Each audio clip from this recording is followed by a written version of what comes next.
자, 요즘 저는 20대 중반이 될 때 호주에 왔어요. 꽤 오래전 일인데 그때 제가 생각을 해보면 호주에 오기 전에는 사실 많이 바쁘잖아요. 젊은 사람들, 그죠? 뭐 친구도 만나랴, 뭐 일하랴, 공부하랴, TV를 볼 시간이 거의 없잖아요. 그죠? 특히 TV 드라마는 대부분 집에 계시는 아주머니들이 이렇게 보시는 게 보편적인 일인데 제가 이제 호주 와서 제가 아줌마화 돼간다는 것을 굉장히 많이 느꼈습니다. 한국에서 생전 보지 않았던 그 TV 드라마들을 요즘에는 인터넷으로 보지만 옛날에는 다 비디오 가게 가서 그 나오는 날짜 다 기억해서 어느 날은 무슨 드라마 나오고 어느 날은 무슨 드라마 나오고 그래서 그 항상 비디오 가게 가서 비디오 들여다보고 그게 생각이 납니다. 자, 요즘에 여러분 집에서 부모님들이 보시는 TV 드라마 중에서 아니 여러분들이 볼 수도 있겠죠. 그렇죠? 가장 인기 있는 TV 드라마가 뭔지 아세요? 띄워주세요. 네, 저 드라마입니다. 해를 품은 달. 그래서 저거를 줄여서 해품달이라고 합니다. 저희 아내도 굉장히 재밌게 저 드라마를 보고 있는데 이 드라마 보신 분들은 뭐 아시겠지만 제가 한 센텐스로 이 드라마의 스토리를 짧게 정리하면 조선시대 한 왕의 사랑 이야기예요. 네, 그런 이야기예요. 자, 그런데 이 스토리는 실제로 있었던 역사적인 그 사실을 배경으로 해서 만든 그런 픽션이 아니라 사람들이 만들어낸 넌픽션입니다. 그냥 허구예요. 없는 사실을 만들어서 드라마한 그런 드라마인데 잘 만들었어요. 저도 보려고 본 게 아니라 이렇게 지나가면서 아내가 이렇게 앉아가지고 이 식탁에서 애들은 또 지네들 보고 싶은 거 보고 앉아서 식탁에서 이렇게 보는데 지나다니면서 보니까 굉장히 잘 만들었더라고요. 자, 그런데 여러분 이 드라마를 잘 보시면요, 이 안에 주된 그 롤플레이가 있죠. 그 역할들이 있는데 그 중에서 굉장히 중요한 역할들을 하는 사람들이 몇몇 나오는데 무당들이 나옵니다. 무당. 영어로 위치 덕터라고 그러죠. 무당들이 나와서 이 드라마 안에서 굉장히 중요한 역할들을 합니다. 그리고 요즘 사람들이 이 드라마 때문에 난리들이에요. 한국에서. 자, 그런데 여러분 요즘 사람들이 우리가 이런 것도 여러분 지금 청년들이라면 좀 세상을 볼 때 그리고 문화를 볼 때 그냥 사람들이 좋아하니까 스토리가 재밌으니까 보겠지라고 그냥 생각하지 마시고 제가 좀 부탁할게요. 우리 요즘 제너레이션 청년들 너무 무식해. 예. 책을 안 읽어. 그리고 신문 안 봐요. 예. 세상에 관심이 없어요. 정말이에요. 불만 있으면 예배 끝나고 와서 저한테 말씀하십시오. 목사님 기분 나쁨입니다. 정말이에요. 여러분 크리스찬은 한 손에 성경을 들고 한 손에 신문을 들고 있어야 됩니다. 여러분 거룩해지는 것이 우리가 예배당 안에서 예배만 드린다고 거룩해지는 것이 아니라 세상을 성경의 렌즈를 통해서 볼 줄 알아야 돼요. 자, 그렇다면 이것이 먼 얘기가 아니에요. 우리 주변에서 벌어지는 이 문화적인 것도 성경을 통해서 왜 이런 일들이 일어나는지 여러분들이 알아야 돼요. 자, 여러분들 요즘에 한국 사람들이 이렇게 무당들이 소재가 되는 이런 드라마를 좋아하는 데는 이유가 있습니다. 그냥 스토리가 좋아서 그러는 게 아니에요. 왜 그럴까요? 사는 게 힘들어서 그래요. 요즘 사람들이 세상 사는 게 힘들고 사람들이 살아갈 때 걱정과 염려와 근심들이 많기 때문에 사람들이 이 무당들이 설치는 그런 드라마를 좋아합니다. 여러분 그런 얘기 많이 들어보셨죠? 아직까지는 부모님의 이 그늘 아래 여러분들이 사니까 뭐 사는 게 힘들다, 어렵다, 아직까지는 잘 못 느낄 거예요. 그런데 여러분들 가운데 혹시 집안에 여러 가지 어려움이 있어서 그런 분들은 요즘 사는 게 쉽지 않구나 그런 것을 피부로 이렇게 느끼는 분들도 있을 수 있어요. 여러분 요즘에 일본은 사실 작년에 그 큰 난리가 난 이후에 지금 요즘 어떤 얘기가 도냐면 캐피탈 시티, 그죠? 수도를 도쿄에서 다른 곳으로 옮길 지금 생각을 굉장히 사람들이 심각하게 하고 있습니다.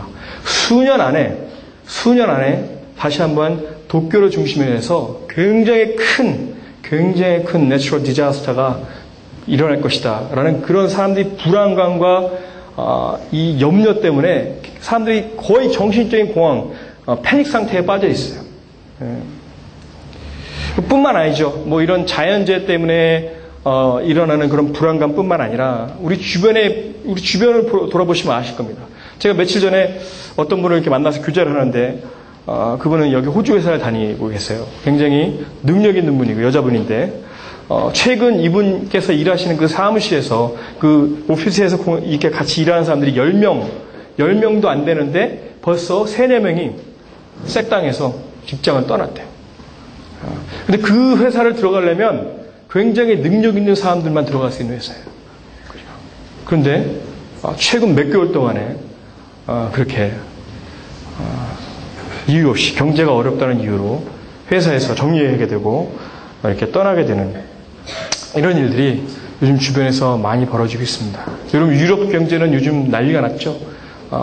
나라들이 다 뱅크럽되고 그렇죠? 미국은 이미 미국 환율은 점점 떨어져서 언제 미국 달러가 휘죽조각 될지 아무도 예측할 수 없어요. 자, 그래서 사람들이 요즘 기본적인 삶의 시큐리티가 보장되지 않으니까 다들 불안해합니다. 지금 이제 막 대학 들어간 1학년, 2학년들 아직 지금 절감하지 못하지만 졸업해보세요. 직장 구하기 쉽지 않습니다. 제가 알던 옛날 이렇게 같이 학교 다녔던 친구들 중에 여기서 어카운팅 이런 거 공부해서 어카운팅 옛날에 공부하면은 일단 직장 구하는 거 쉬웠잖아요. 그죠? 뭐 제가 아는 사람 중에서 CPA 있다고 그 카페에서 쟁반 나누는 분도 봤어요. 카페에서 쟁반 나누는 게 나쁘다는 것이 아니라 그렇게 어렵게 공부해도 이제는 내가 공부한 그 지식이 나의 삶의 시큐리티를 보장하는 시대는 지났어요.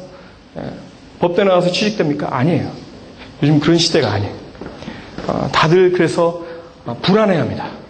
젊은 사람들도 한국 가보세요. 한국에 있는 대학생들 요즘 아주 머리 피 터지게 공부합니다. 자격증 따기 위해서.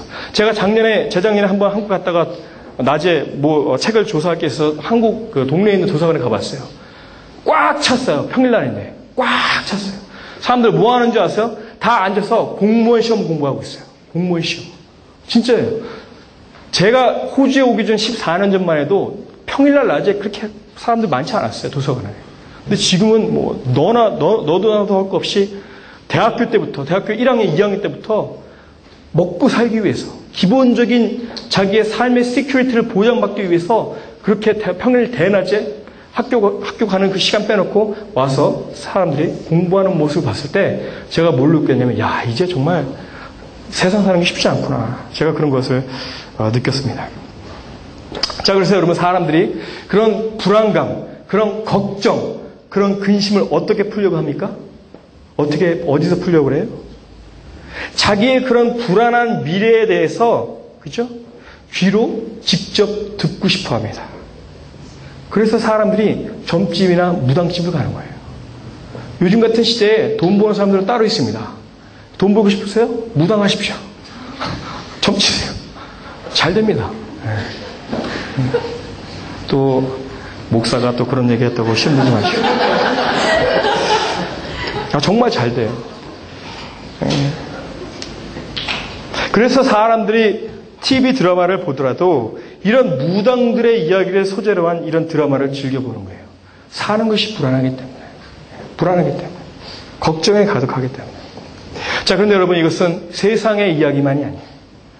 우리 교회 밖에서 벌어지는 이야기만은 아닙니다. 하지만 우리 교회 안에도 버젓이 이와 똑같은 일이 벌어지고 있습니다.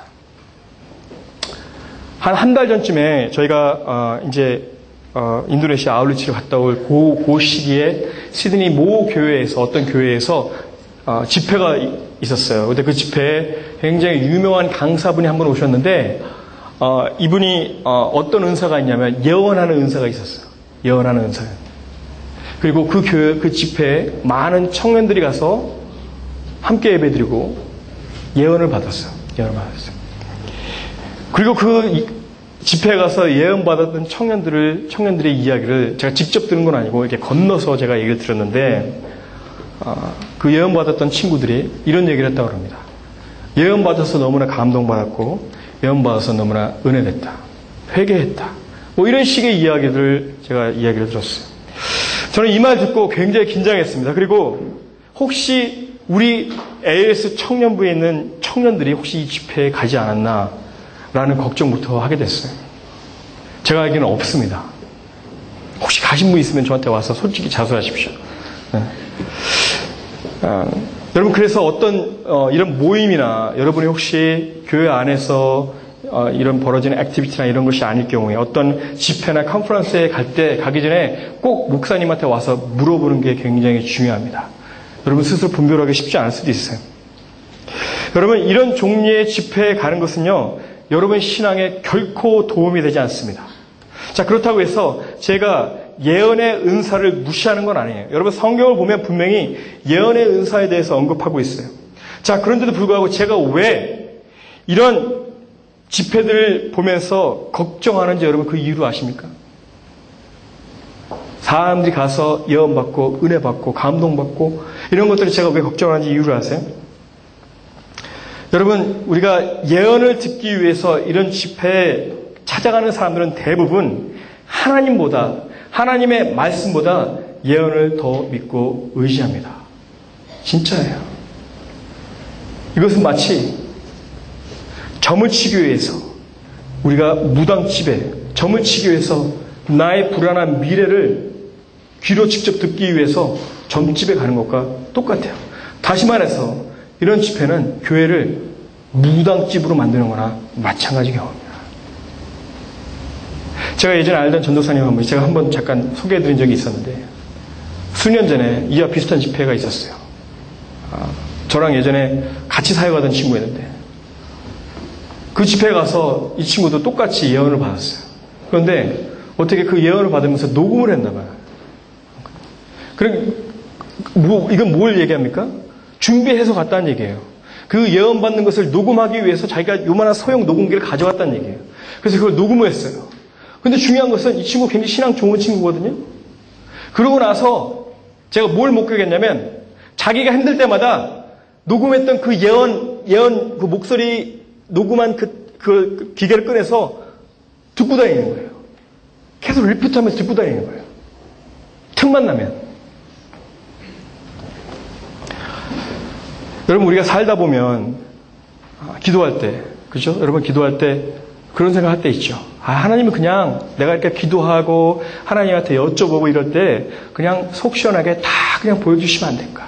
그렇죠? 그냥 속 시원하게 나에게 그냥 말씀해 주시면 안 될까라는 그런 생각을 들 때가 있어요. 자, 하지만 여러분, 이거 하나는 확실히 여러분 아셔야 됩니다. 우리가 눈으로 볼 수 있는 것, 그리고 귀로 들을 수 있는 것, 이런 것을 믿는 것은 믿음이 아니에요. 이건 누구나 다 할 수 있는 것입니다. 여러분, 성경을 보면 하나님께서 아브라함의 믿음을 의롭게 여기셨다라는 말씀이 굉장히 자주 나옵니다. 로마서를 보면 다 그 얘기예요.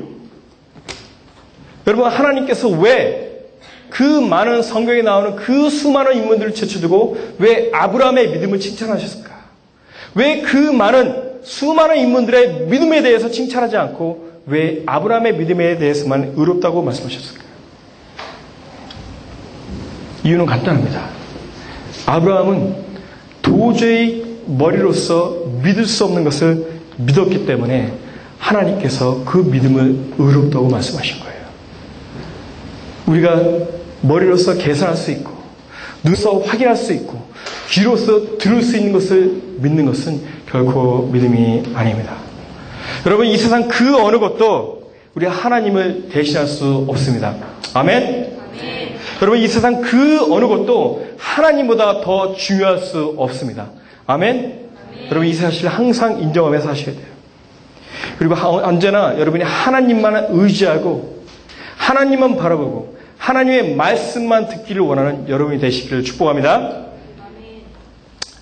자, 여러분, 지난 2000년 동안의 기독교 역사를 통틀어서 사람들이 보통 가장 파괴력이 있는 설교, 가장 은혜로운 설교, 가장 파워풀한 설교, 그러면 오늘 우리가 봤던 베드로의 설교를 이야기합니다.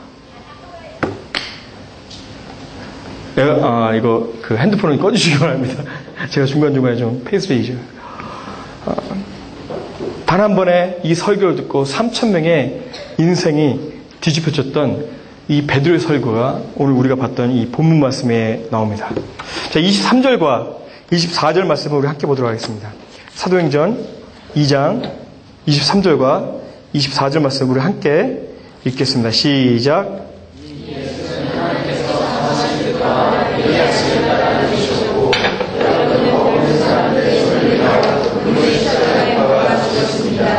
그러나 하나님께서는 죽음의 고통에서 그분을 살리셨습니다. 왜냐하면 그분은 죽음에서 살릴 수 없었기 때문입니다. 자, 지금 이 두 구절을 통해서 베드로가 하는 말씀은 이거예요. 간단히 정리하면 하나님께서 예수님을 살리셨다라고 말씀하고 있어요. 예수님 스스로 죽었다가 살아난 것이 아니라 하나님께서 예수님을 살리셔서 일으키셨다라고 지금 말씀하고 계시는 거예요. 자, 그런데 여러분 24절 말씀을 다시 한번 보시면 이렇게 기록하고 있습니다. 그러나 하나님께서는 죽음의 고통에서 라는 단어에 여러분 좀 이렇게 집중했으면 좋겠어요. 자, 여기서 나오는 고통이라는 단어. 여러분 이 고통이라는 단어는 이 성경에 쓰여진 원어 성경을 보면 짐승이 사냥꾼에 덫에 걸려서 죽기만을 기다리는 상태를 의미합니다. 그냥 어디가 아파서 몸이 아파가지고 고통스럽고 마음이 아파서 고통스러운 것이 아니라 이제 덫에 걸려서 사냥꾼이 와서 내 목숨을 걷어가는 그 순간을 기다리는 그런 고통을 의미하는 거예요. 제가 예전에 군에 있을 때 주변에 하도 쥐가 많아가지고 쥐 약을 풀어야 되는데 쥐 약이 비싸잖아요. 여러분 군대에서는 요즘 군대는 어떤지 모르겠지만 군대는 최대한 돈을 안 쓰려고 합니다. 그래서 고깃국 나오잖아요. 그럼 고깃국 나오면은 고기 덩어리는 하나도 없어요. 다 그 뼈다귀밖에 없어요. 그리고 그 국물만 이렇게 나오는. 그죠? 그리고 제가 이렇게 훈련 나가서 설거지하면요, 퐁퐁 쓰잖아요. 우리 때는 뭐 했는지 알아요? 모래 가지고 설거지했어요. 모래. 네. 그리고 부대 안에서는 빨래비누로 솔로 막 풀어가지고 그거 가지고 막 설거지하고 그랬어. 이해가 안 가죠? 네. 그게 군대예요. 네. 퐁퐁이 아까워서. 퐁퐁이 아까워서 그랬어요. 자, 그런데 쥐도 마찬가지예요. 쥐를 잡긴 잡아야 되는데 쥐약을 풀려면 돈이 너무 들어가니까 쥐덫을 많이 이렇게 갖다 놨었어요. 덫은 좀 위험하잖아요. 그죠? 괜히 지나가다가 꺾어만 길 가다가 사람도 잘못 밟으면 발가락에 다칠 수가 있어요. 그래서 쥐덫은 잘 안 넣는데 군대는 돈을 아끼기 위해서는 쥐덫을 많이 놨었어요. 그리고 제가 이렇게 왔다 갔다 하다 보면 그 쥐덫에 토끼가 간혹 가다 걸려가지고 막 이렇게 막 살기 위해서 몸부림치는 것을 제가 여러 번 본 적이 있었습니다. 그래서 그때는 좀 제가 마음이 좀 착했던 것 같아요. 다른 친구들 같았으면 그 토끼 가지고 막 잡아먹고 그랬을 텐데 그 토끼 빼가지고 치료해줘서 이렇게 놔주고 그랬던 것이 기억이 나요. 진짜예요. 진짜 그랬어요. 제가 안 믿어서 그러시는 것 같은데 정말 그랬어요.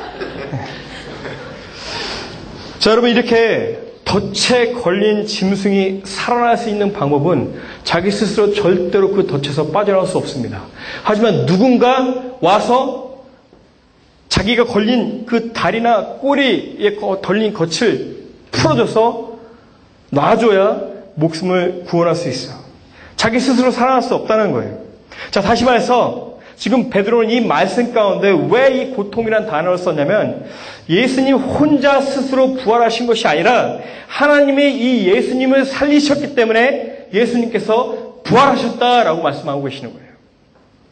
자, 그리고 33절 말씀 한번 다시 봅시다. 자, 33절을 보면 베드로가 또 이런 말을 합니다. 함께 읽겠습니다. 시작. 하나님께서는 이 예수를 높이 올리셔서 그분의 오른편에 앉히셨습니다.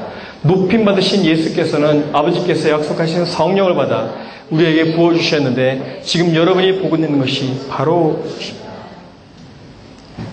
자, 하나님이 이 예수님을 죽음 가운데서 다시 살린 것뿐만 아니라 지금 베드로가 말하는 것은 그 예수를 살리시고 이 세상 가장 높은 곳에 올리셨다라고 지금 말하고 있어요. 예수님 혼자 스스로 높아진 것이 아니라 하나님이 그 예수님을 높이셨다라고 베드로가 지금 말하고 있는 거예요. 자, 그래서 지난 2000년 동안 사람들이 그 수많은 영웅들, 알렉산더나 나폴레옹 같은 그 영웅들의 이름을 부르짖고 경배하는 것이 아니라 2000년 전에 십자가 위에서 그냥 힘없이 죽어갔던 그 예수님을 사람들이 지금까지도 찬양하고 경배하고 있는 거예요. 왜 그렇습니까? 하나님께서 이 예수님의 이름을 높이셨기 때문에. 그리고 그 예수님 이름 하나 때문에 수많은 사람들이 인생을 걸고 살고 있어요. 그리고 수많은 사람들이 자기 것을 포기하며 살고 있어요. 왜 그렇습니까? 하나님께서 그 예수님의 이름을 높이셨기 때문에. 여러분, 이제 다음 주면 우리 범사경제가 이제 1년을 헌신하고 인도네시아로 단기 선교합니다.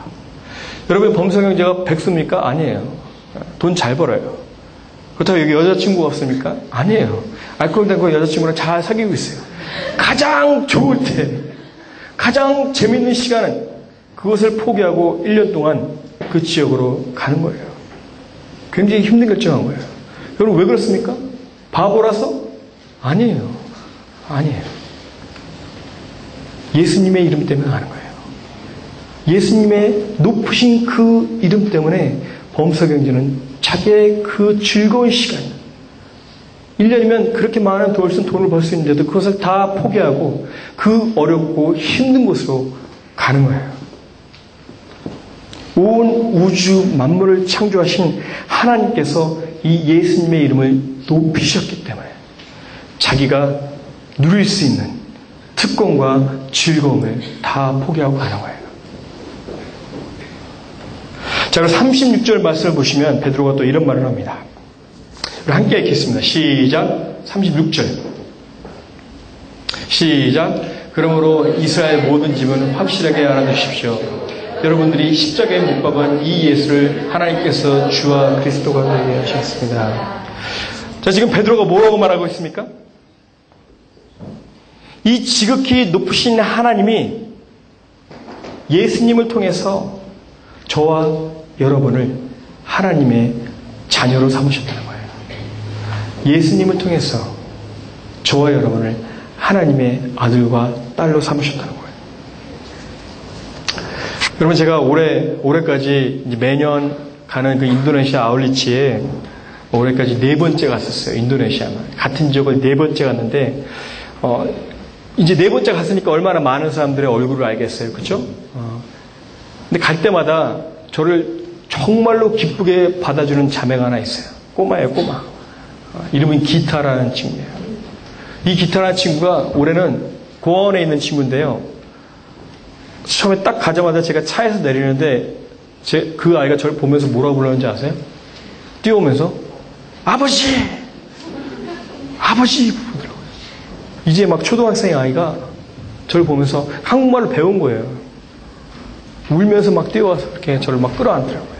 그래서 같이 있는 동안에 떨어지질 않았어요.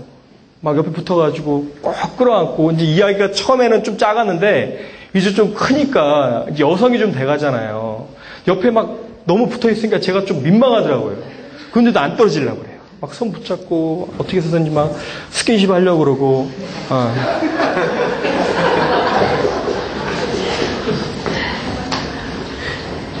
자, 그런데 여러분, 이 아이가 제가 그래서 아버지 그래서 너무 민망해서 제가 아버지란 말 듣기는 좀 너무 나이가 어리잖아요, 그죠? 그래서 아빠라고 불렀어요. 아빠라고 불러라. 그랬더니 그때부터 아빠 그러더라고요. 자, 그런데 여러분, 이 아이가 저를 부를 때마다 아빠 그러는데 걔 눈을 보면요, 눈물이 항상 글썽거려요. 그리고 이 입가가 떨려요.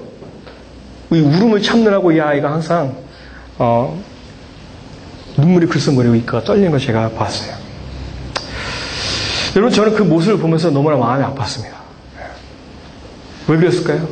그 아이를 위해서 내가 해줄 수 있는 것이 아무것도 없기 때문에.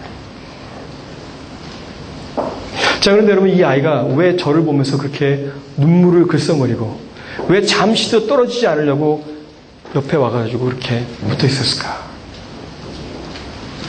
아빠의 소중함을 알았기 때문에 그래요. 왜요? 이 아이는 아빠가 없기 때문에. 이 아이는 자기를 사랑해주고 자기를 보호해주고 자기랑 시간을 보내줄 수 있는 아빠가 없었기 때문에 이 아이는 제 옆에서 떨어지지 않은 거예요.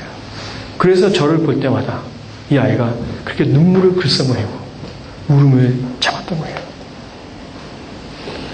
자, 그런데 여러분 자신을 보십시오. 우리는 이 소중함을 모르고 살아갑니다. 그리고 이것을 아주 당연하게 살아가요.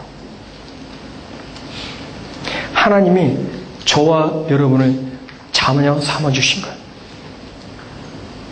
저와 여러분을 하나님의 아들과 딸로 삼아주신 것은 이 고아원에서 아빠 없이 외롭게 살아가는 이 기타라는 아이에게 아빠가 생기는 것보다 훨씬 더 기적적인 일이에요. 그런데 여러분은 항상 이젠 여러분의 영적인 매너리즘에 빠져서 하나님이 나의 아빠 되신 것이 그냥 당연한 것처럼 감상 없이 그냥 살아가는 거예요.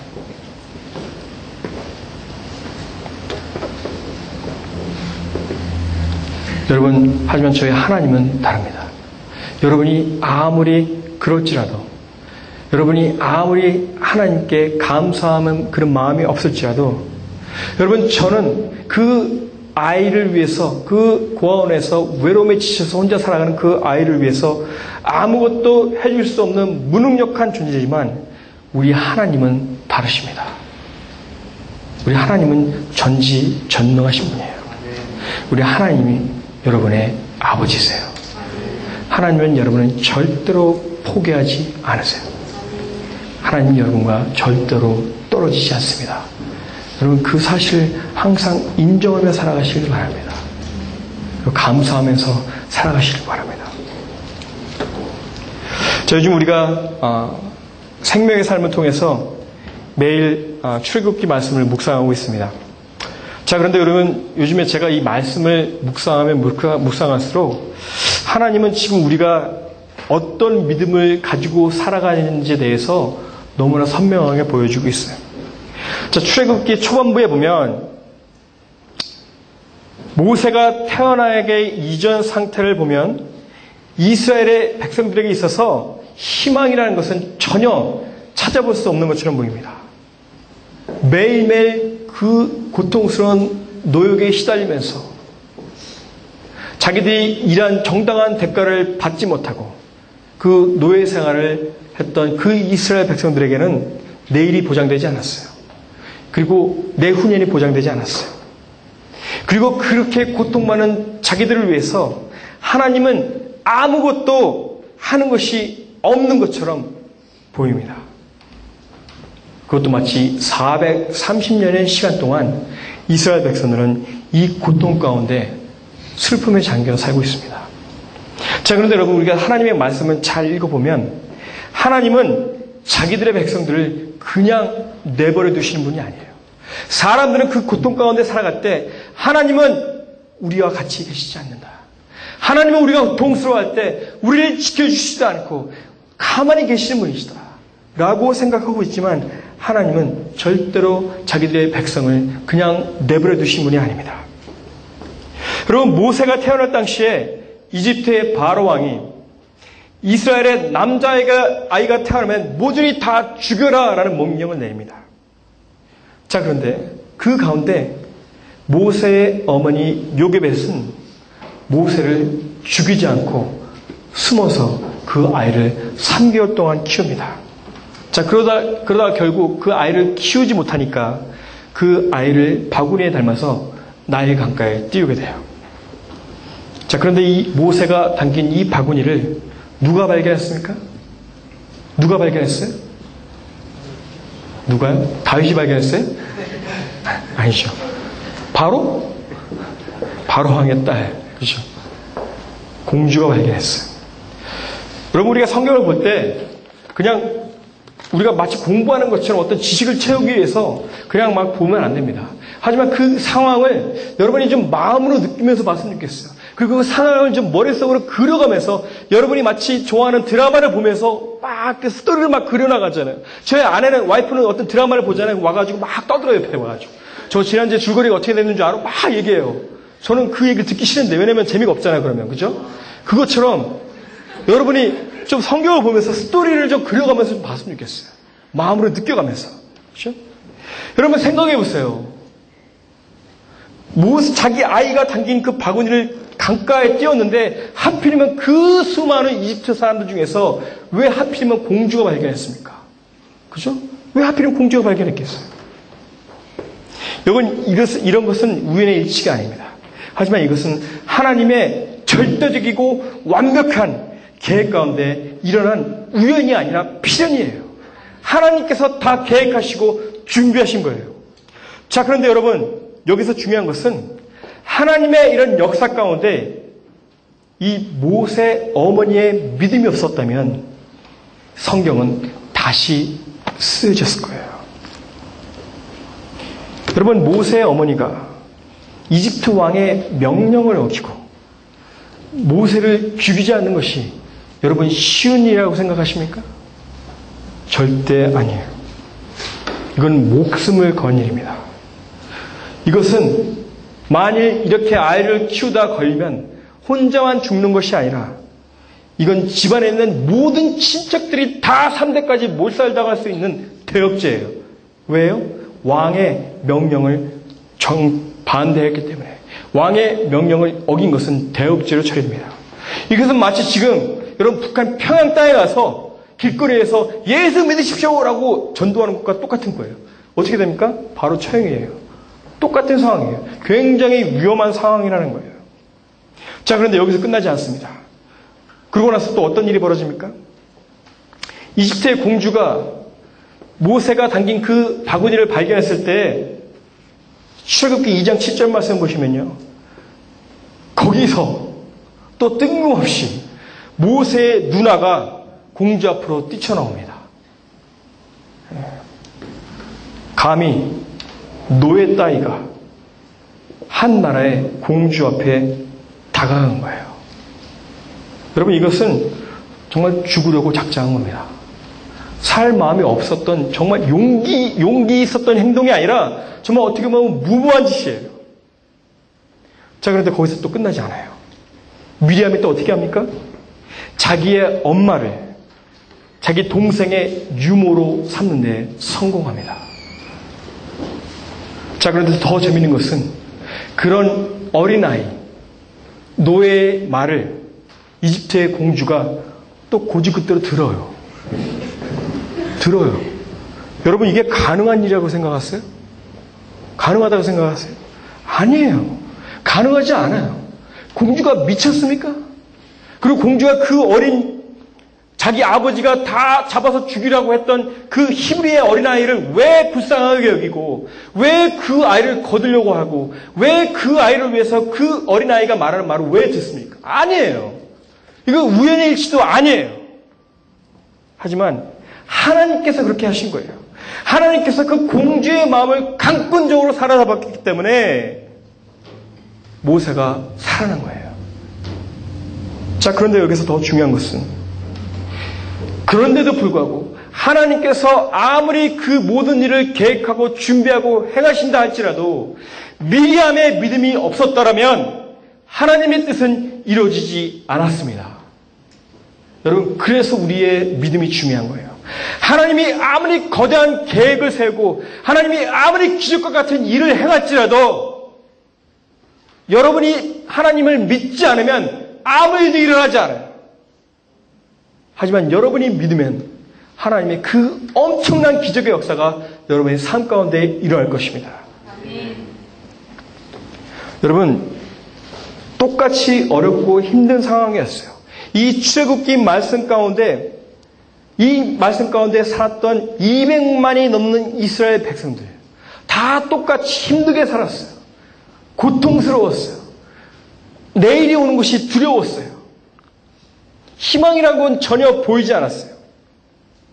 그런데 이 200만 명이 넘는 이 이스라엘 백성들 중에서 하나님을 믿고 의지했던 사람은 모세의 어머니 요게벳과 미리암 단 2사람밖에 없었습니다. 200만 중에 2명밖에 없었어요.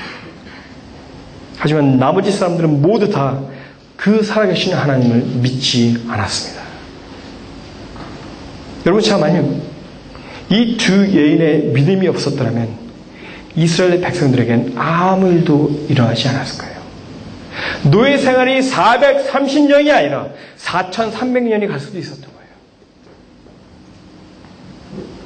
하지만 이 두 여인의 믿음 때문에 온 이스라엘 백성들이 구원받게 된 것입니다. 여러분, 우리 하나님은 전지전능하십니다. 그리고 그 하나님이 저와 여러분의 아버지세요. 그리고 그 아버지 되신 하나님이 저와 여러분에게 다른 것을 요구하지 않습니다. 여러분, 사람들은 착각합니다. 하나님을 위해서 내가 무언가 할 것이라고 착각합니다. 하나님께 영광 돌리기 위해서 나는 열심히 살아갈 것이라고 착각합니다. 그리고 노력합니다. 그런데 여러분, 착각하지 마세요. 하나님이 여러분에게 요구하는 것은, 하나님이 여러분에게 원하는 것은 그런 것이 아니에요. 여러분의 능력이 아니에요. 여러분의 타이틀이 아니에요. 여러분의 돈이 아니에요. 여러분의 일이 아니에요. 하지만 무엇입니까? 단 한 가지예요. 예수 그리스도를 살리신 그 하나님을 믿는 믿음, 그 믿음 한 가지만 있으면 하나님은 만사오케예요. 그거 하나만 있으면 돼요. 여러분, 교회에 어르신들이 한 달에 한 번씩 미팅을 합니다. 이렇게 재직회라는 게 있어요. 교회마다 좀 다를 수도 있는데 그 재직회에는 집사님도 참석하시고 권사님도 참석하시고 장로님도 참석하시고 이렇게 직분이 있는 분들이 다 참석하십니다. 자, 그런데 이제 어떤 중요한 이슈를 놓고 그 교회가 꽤 큰 교회였어요. 그래서 부목사님만 한 수십 명 되는 그런 교회에서 이제 막 사람들이 막 디스커션을 했어요. 이 이슈를 위해서 뭐 이렇게 디스커션 하다가 맨 마지막에 기도가 끝난 후에 연세가 많으신 권사님이 지팡이를 짚고 강대상으로 올라왔어요. 제가 말 한 가지만 해도 되겠습니까? 올라왔어요. 그리고 그 권사님이 뭐라고 말했는지 아십니까? 그 자리에 앉아 계시던 장로님과 권사님과 목사님들에게 제발 하나님 좀 믿으세요. 제발 하나님 좀 믿으세요. 왜 그런 말씀을 했는지 아세요? 그 해결되지 않는 그 이슈를 가지고 그 가운데 앉아있던 많은 교회의 직분자들, 신앙 좋다고 소문난 목사님들과 장로님들과 권사님들과 집사님들이 그것을 신앙의 힘으로, 믿음의 힘으로 결정하고 나가려고 했던 것이 아니라 사람의 머리와 사람의 지혜와 능력과 세상적인 방법으로 그것을 해결하려고 했기 때문에 이 연세 많으신 권사님이 그렇게 말씀하신 거예요. 여러분, 우리에게 필요한 것은 우리의 지혜가 아닙니다. 방법이 아니에요. 능력이 아니에요. 하지만 뭡니까? 살아계신 하나님을 믿는 믿음이에요. 여러분, 이것이 바로 성경에 나오는 지난 2000년의 기독교의 역사 중에 가장 위대하고 가장 강력하고 가장 파괴력이 있었던 단 한 번에 3,000명의 인생을 뒤집어놨던 베드로의 설교 내용입니다. 여러분, 다른 거 쳐다보지 마십시오. 다른 거 듣지 마세요. 걱정하지 마세요. 염려하지 마세요. 하나님 믿으세요. 살아계신 하나님 믿으세요. 하나님 믿으세요. 예수 그리스도를 살리신 그 하나님만 믿으시면 됩니다. 그런 여러분이 다 되시기를 주님의 이름으로 축복합니다. 기도하겠습니다.